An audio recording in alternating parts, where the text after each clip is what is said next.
Hi, I'm Josh Rushing, and you're in the stream. Today, hate speech, censorship, and anti-Semitism, all being reported at University of California schools. We look at the tensions between Palestinian solidarity groups and certain Jewish organizations on campus.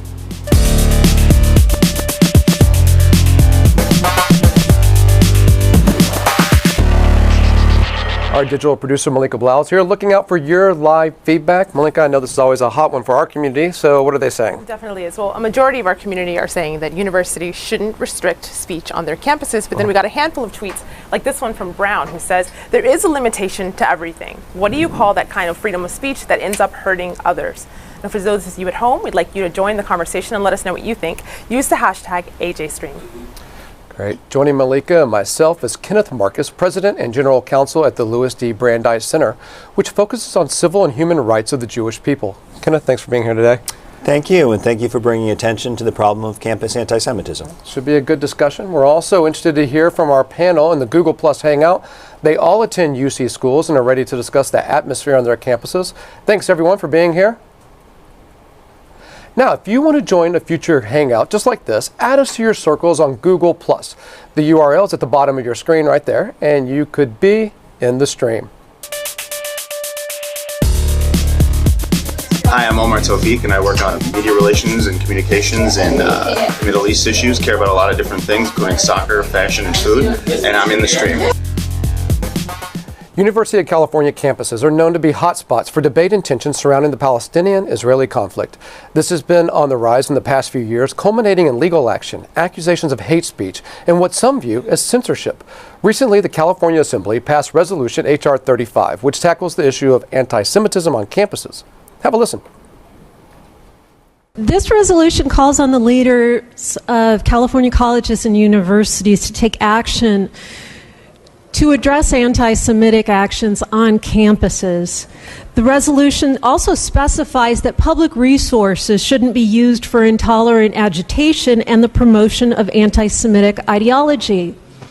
Free speech is specifically designed for politically objectionable speech. And had those who instigated these incidents on California campuses limited themselves to free speech, this wouldn't be an issue. Of course, not everyone agrees with the Assemblywoman there. There are many critics of this resolution, interpreting the language to mean that even peaceful university protest against specific Israeli government policies should be prohibited. Ongoing petitions against H.R. 35 claims this limits free speech and is an attempt to silence Palestinian solidarity activism.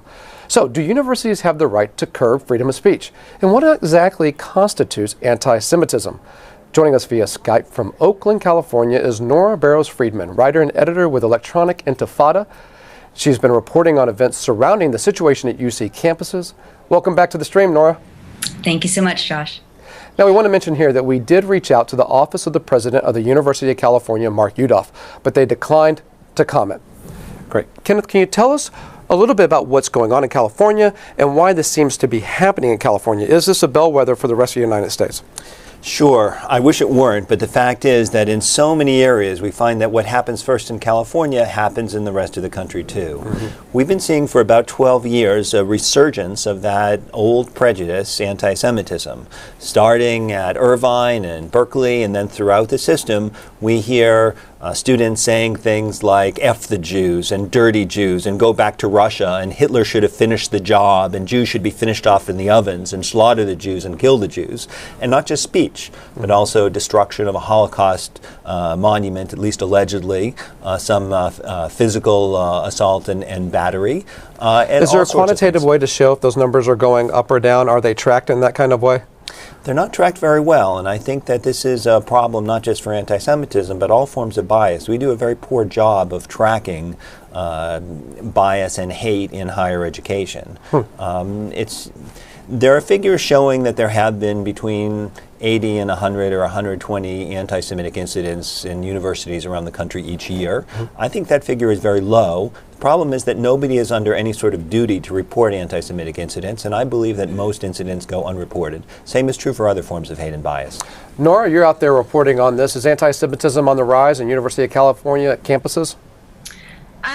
actually, I very much disagree with Mr. Marcus's assessment. According to extensive data on this subject, it has been shown that Jewish students are overwhelmingly having a positive experience on campuses across California and across the nation. And I think it's only because people like Mr. Marcus and groups that are aligned with the Israeli government and Israeli policy have been on a crusade to conflate Israeli policies, criticism of Israeli policies, with this definition of anti-Semitism that has nothing to do with bigotry against Jews. I think it's extremely dangerous for people like Mr. Marcus and these groups who are aligned with Israel to say that criticism of Israeli policy and standing up for Palestinian human rights is equated as a form of anti-Semitism. So I think it sets a very dangerous precedent, and it's actually pretty offensive to me as a Jewish American, and to many Jews who are involved with the Palestinian Solidarity Movement and the Palestine Solidarity activism movement on campuses, to be lumped in with someone else's definition of who Jews are, what they stand for, and somehow how we're all made out to be a vulnerable population on UC campuses. Our community is weighing in here on the central premise of today's show, which is whether or not universities have the right to limit speech. Robert says no, universities are supposed to encourage discussion on all issues and nothing should be off limits. On the other hand, you have Mikey, who says universities have the obligation to limit free speech if it threatens the lives and the educational experience of its students. And so with that, I want to go to one of those students and ask that very question. Rebecca Pierce is at UCSC, excuse me. She's a film and digital media student. Rebecca, go ahead. I just wanted to ask Mr. Marcus if he thought that for the Jewish students, the growing number of Jewish students who participate in things like Israel Apartheid Week and BDS, do we have a place in the Jewish community? Because the definition of anti-Semitism that you've been promoting seems to really cut us out and silence us. Oh, absolutely. I think that there are many different ways of expressing Jewish identity, and that there's no single person or organization who should be defining it. So whatever your politics, whatever your point of view, that doesn't exclude you from the Jewish community. I think I need at least briefly to say in response to an earlier remark, I'm not aligned with the state of Israel, as one of the prior speakers said, and I agree with an earlier speaker who said that for Jewish students this is an overwhelmingly positive time. Generally speaking, this is a great time to be Jewish on American college campuses, but that doesn't mean that we can be anything less than vigilant when we see hateful incidents aimed at some Jewish students. So there's a movement across college campuses in the U.S. called BDS, Boycott, Divestment, and Sanctions, where it wants universities to pull out their funds from any company that supports the government of Israel. It is set up off the example of how apartheid was challenged in the same way in the 1980s with South Africa. Is political involvement in BDS in itself anti-Semitic in your view? Well, I'm on record as saying that that movement is not a civil rights violation in any way in and of itself. Now, you ask, is it anti-Semitic?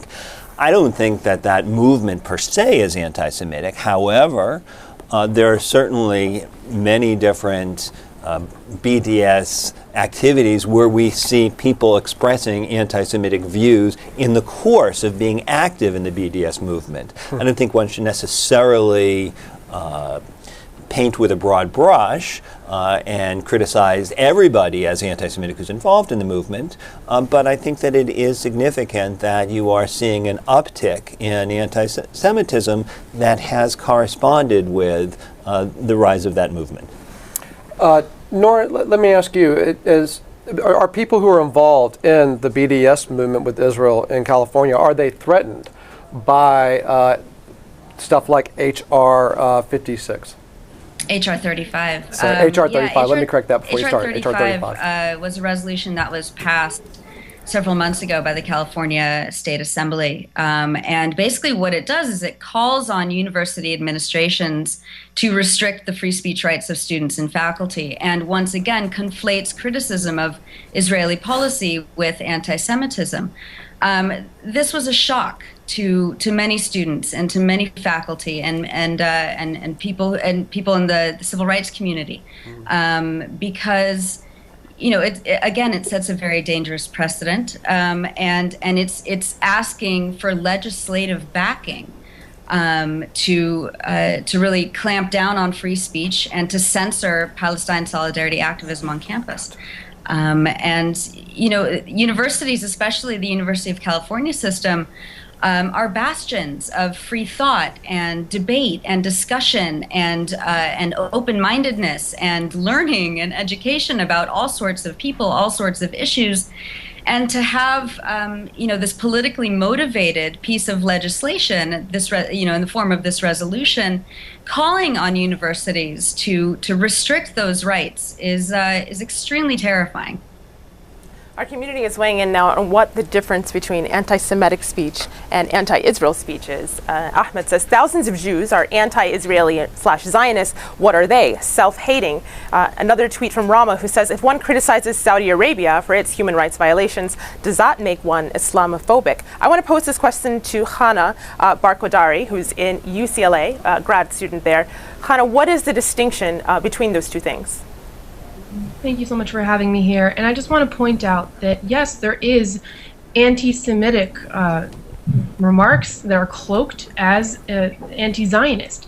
And you have, for example, flyers going around of Netanyahu as Hitler, and these caricatures and the demonization of Israel that occurs, and movements that do target Israel in a way that is not only demonizing but delegitimizes its right to exist as a state, and that holds it to a double standard that any other country wouldn't be held, is anti-Semitic. You have to protect freedom for students concerning all rights and matters and as they stand in all cases, but you cannot allow those tactics to be so virulent that they verge on anti-Semitism. So the real question is, how do we curtail that? How do we curtail those actions such as the BDS movement and their constituents, which really rise from the idea that Israel should not exist as a state and come from that angle? Hey, are you saying there that there should be legislation that should curtail the actions of the BDS movement? Should the BDS movement be allowed on UC campuses? The right to protest and the right to say, we want to be able to provide this as a view that there should be sanctions on a certain country for a certain action is one thing, but to have academic boycotts, to have boycotts of anything Israeli simply because it's Israeli, those things are not legitimate. And the actual origins of BDS rise from, in 2005, the organization by Arafat that wanted to start the Second Intifada. It was a component of the Intifada. So having that root, that basis, which a lot of the founders of BDS very openly say has the goal of destroying Israel, that doesn't seem to me like simply political protest. Well, Channah, I want to ask you, though, I get that you don't think it's legitimate, but what I want to know is, do you think that it should be disallowed from UC campuses? I mean, HR 35 did not disallow it as a way of expressing itself legally. It just said that the anti-Semitic components of it should be curtailed. So again, you have to look at the distinctions. You have to look at what is the ultimate goal here. And if the goal is simply a protest of a certain company that has a certain tie to, a certain thing that is, let's say, terrorism, etc., that's different. But to say that we're part of a global movement that wants a one-state solution, a dissolution of Israel, that is not legitimate. Kenneth, I think some of this, and it came up from our community, becomes confusing when what is anti-Semitic and what is Israel, and how do you separate the two? And I've read a number of articles that you've written, and you bring up the idea of political anti-Semitism. Can you explain what you mean by political anti-Semitism? Sure. We know that over the last several decades, people have been less open about their racism. Half a century ago, people might have said things about black people that they wouldn't say in polite company today. Same is true of Jews. Same is true of Arabs and Muslims and other groups. People often don't say what they mean. Oftentimes they cloak their racism in other terms. So in some cases one will see classic anti-Semitic motifs, but instead of actually talking about Jews, you'll talk about Zionists or about Israel. and yet you'll do it in exactly the same way that people have been talking about Jews for hundreds of years. Now, I don't think that anti-Semitism should be banned legally. It's one thing to say it's anti-Semitic and a very different thing to say that there should be some legal barrier or some punishment or prohibition. But if something is anti-Semitic and not just political, I think we need to know that difference, and I think we need to be clear about it. It seems to muddle the two, anti-Semitism and anti-Israel. For example, is it anti-Semitic to compare what's happening in Israel today with the apartheid, like Jimmy Carter did in his book?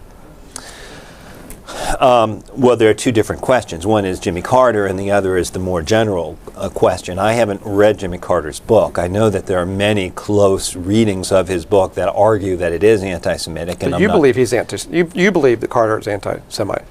I would not say that. And generally speaking, I prefer not to say that individuals are anti-Semitic because I think that it's counterproductive. What I prefer to do is to look at certain tropes or memes, certain ways of speaking, and to ask the question, whether you mean to be anti-Semitic or not, are you conveying a classic kind of Jew hatred intentionally or not?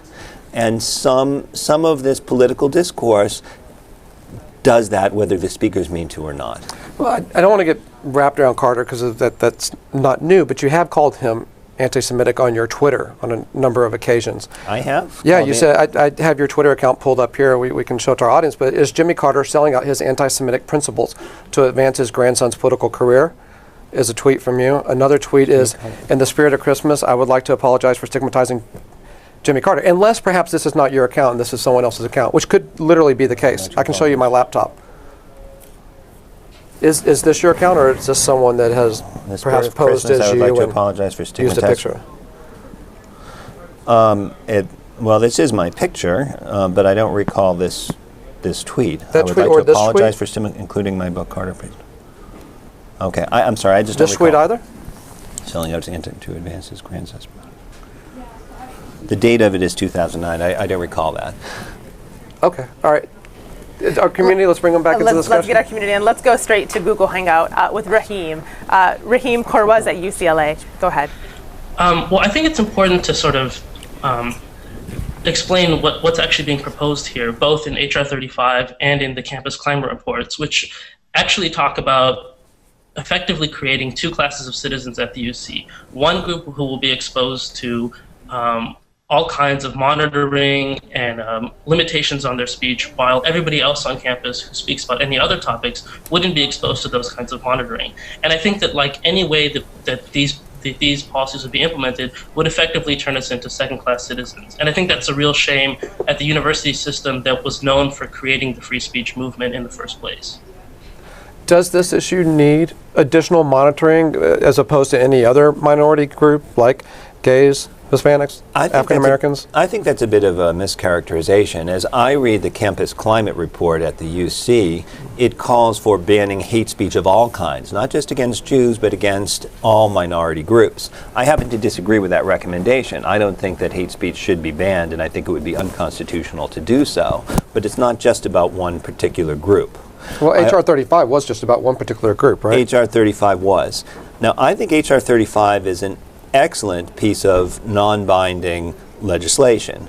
Unfortunately, I think all of the good aspects of HR 35 have been ignored, and the one part that people focus on is the one part that I disagree with, which is the notion that there should be some sort of prohibition on speech. That's always been a non-starter, because as we know, the president of the University of California is a First Amendment scholar who's very strong on speech. So I don't think anyone really needs to be worried about the University of California cracking down on free speech. What I do think we need to worry about is the University of California ignoring the anti-Semitism which is going on many of its campuses. Nora, is it about cracking down on free speech, or even without cracking down on free speech, does it create a chilling effect when trying to discuss this subject? Absolutely. You know, and I do have to point out that Mr. Marcus has been a pioneer of trying to criminalize Palestine solidarity activism and criticism of Israeli policy at the highest levels. He has been the architect of using the very precious 1964 Civil Rights Act and using Title VI of that Civil Rights Act to be used as a battering ram in which to say that some Jewish students on university campuses are being, quote, discriminated against because of Palestine solidarity activism, because of BDS, because of open criticism and discussion about Israeli policy. And that, I think, is even more chilling than the HR 35 resolution, which is a non-binding resolution. But it's also important to point out that every time that Mr. Marcus and people who have followed suit has taken these Title VI claims to the Department of Education's Office of Civil Rights, they have failed. Or they are still pending after years and years of being, at the Department of Education. And I think that also this tactic has been rejected by many groups who are aligned with Israel, who are saying that Mr. Marcus's tactics here of using the 1964 Civil Rights Act in this manner is considered extreme. And there are, discussions within the Zionist community about how this type of intimidation and legal threats has no place in trying to protect Jewish students and Jews in the U.S. All right, I know you're dying to respond to that. Can you begin, though, just with a brief explanation? She brings up Title VI. A lot of our audience doesn't know what Title VI is. I know you used to hold a post at the Department of Justice, and you were involved in changing Title VI. So if you can explain that and then respond as you like. The Department of Education. Yeah, I think that's all nonsense. I don't know who this speaker is from the electronic Intifada, but pretty much everything she said I think is nonsense. Like specifically, what's nonsense? Well, first, that I'm trying to criminalize anything. Mm-hmm. To start with, I say very little about criminal law, although if people are subject to assault and battery, I think it should generally be prosecuted. But this notion of criminalization is total nonsense. I'm also not interested in punishing or restricting speech. That's also manufactured. Title VI is a civil rights statute. It's part of the 1964 statute that was created to desegregate the schools and to reverse the horrors of Jim Crow and the segregation of black Americans, but it also applies to many other groups. Basically, it says that an institution like a public school or a university that receives federal funds can't discriminate on certain bases, like race, color, national origin. Mm-hmm. When I was the head of the Office for Civil Rights in 2004, I issued a policy clarification which essentially said that Jews are entitled to the protection of this statute. Arab Muslims are entitled to it, Sikhs are entitled to it. Even though they're a religious group and not just a racial group, these groups that hadn't previously been protected deserve the same protection of the laws. So that was the clarification. What's been the effect of that? Have there been any cases that have come forward and I guess where that change has affected those cases? There have been a handful of cases that have been brought, and almost all of them are still pending. One of them was rejected basically when the Office for Civil Rights says there's a he says, she says, and we can't resolve the disputed testimony, but all of the rest of them are still being investigated. One of them was partly rejected, and it's under appeal within the department. Okay. So for the last several years, OCR has had these cases, it's been investigating them, and they're still ongoing. Okay, all right, so we're under a minute on the show here. So what I want you to do right now, if you're watching, go to your computers and go to stream.aljazeera.com, because there's a lot more in this conversation to come. I mean, we've really just got started here. So go to Al Jazeera or stream.aljazeera.com and follow along. Then on Tuesday, we turn to Iraq, where waves of protests against the government have many predicting an Iraq spring. Will al-Maliki step down, or will early elections resolve the crisis? And until then, we'll see you online.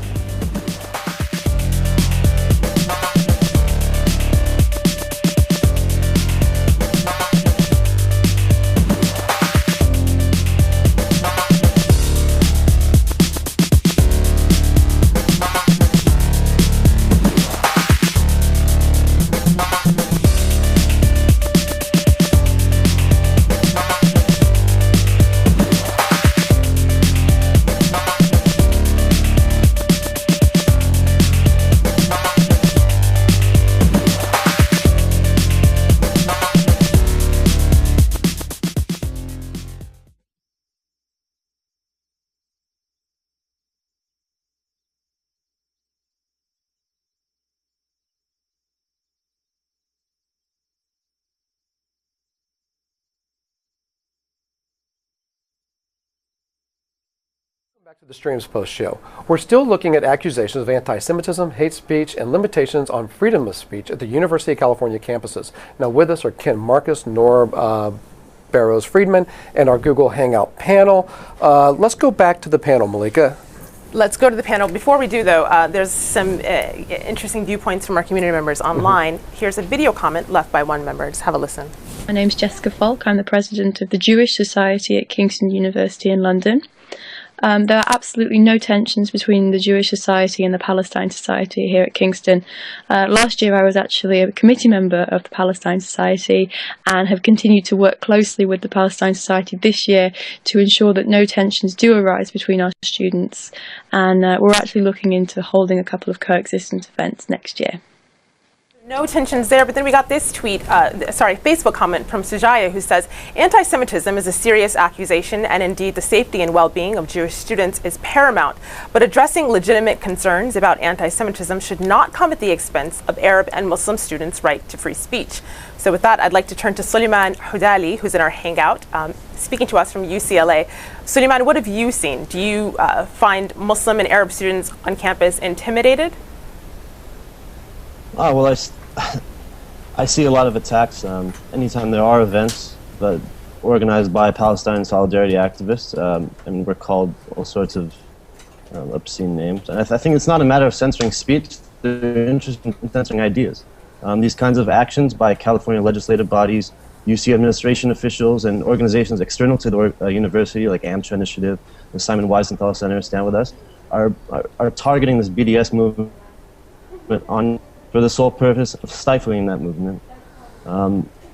Anyone familiar with the role of the UC system in divesting from South Africa in the 1980s knows the power of such as nonviolent democratic movement, and to see it pick up the momentum that it has in the past few years, I think signals a threat to those defenders of Israel who are opposed to Palestinian human rights.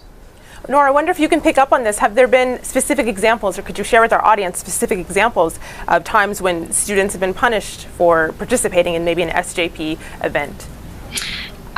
Yeah, I mean, it's kind of this slow, steady trickle of intimidation and threats that students feel. You know, there have been many incidents. I've spoken with civil rights activists and attorneys who have said that Palestinian and Muslim and Arab students across the UC have been told by their family members not to join any activism groups or even the Muslim student associations because they fear that their record would be tarnished. There are many students inside that, you know, these Palestine solidarity organizations who are intimidated by the legal threats that could arise. And who are afraid to speak out publicly about their views. Nora, as an example of that, on the other side, can you give us some details about the Irvine 11 case? I have a quote that I want to go to, but I'd like for you to set this up for me. For our audience who isn't familiar with Irvine 11, can you tell us what happened there?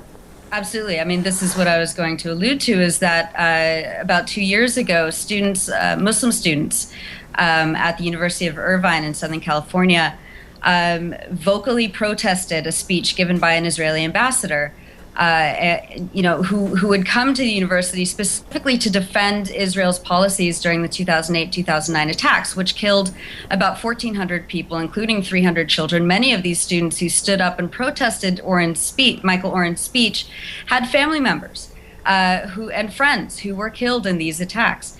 And they exercised their fundamental right to free speech by protesting this speech that was given. Not only were they arrested by security and you know, led out of the room, but then the University of California punished them. They were given a year's probation for the Muslim Student Union, and then above and beyond that, outside of the jurisdiction of the university, the Orange County District Attorney's Office decided to launch criminal procedures against these kids. And that culminated in a criminal. They were criminally convicted and sentenced in September of 2011. Well, Nora, we spoke to Rahim Kurwa, an attorney for some of those students.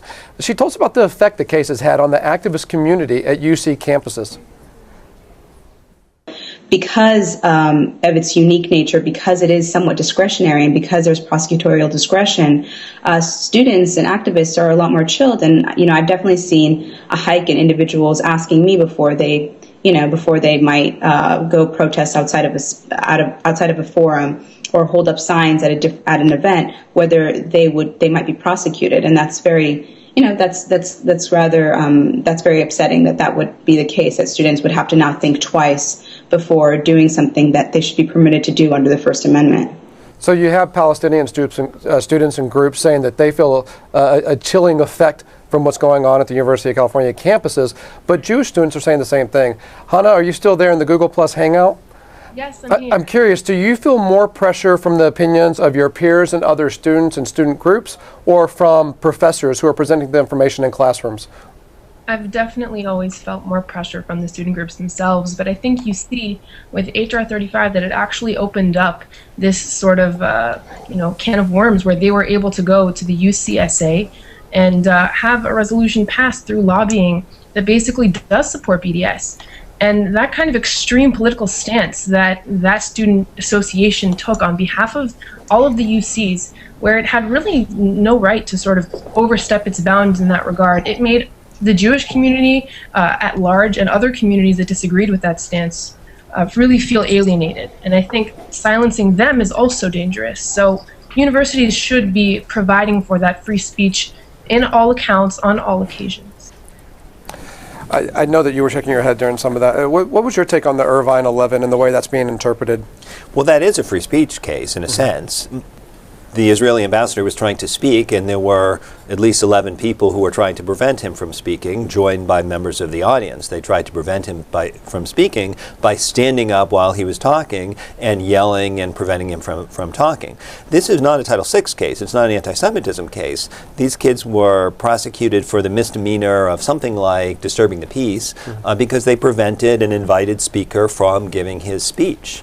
People who care about freedom of speech, I think, should say, you know what, people who want to give a lecture that's pro-Palestinian should be able to give a lecture that's pro-Palestinian, but if they want to give a lecture that's pro-Israeli, they should be able to do that too. The Irvine 11 case was about a group of students who tried to prevent a speaker from speaking, and they did it in a way that apparently violated a California misdemeanor law having to do with something like disturbing the peace. So Malika, after 30 minutes of talking about this, do we change any minds on the internet? Which way do you see more communities going? I don't know if we've changed minds, but we've definitely heated up passions. Yeah. Gabby here says, HR 35 builds paranoia for Jewish students. If all anti-Israel speech is anti-Semitic, it's harder to fight real anti-Semitism. And Rebecca, in our Google Plus Hangout, I want to go to you with this one. Would you agree with that statement? I don't think that it's fair to say that all Jewish students feel the same way about criticism of Israel or feel threatened by it. A lot of us are engaging in that same criticism, and it's actually a growing number of us. So I think that the representation that this is a threat to us is really, maybe some students feel threatened, but certainly not all of us, or even a large majority, I would say.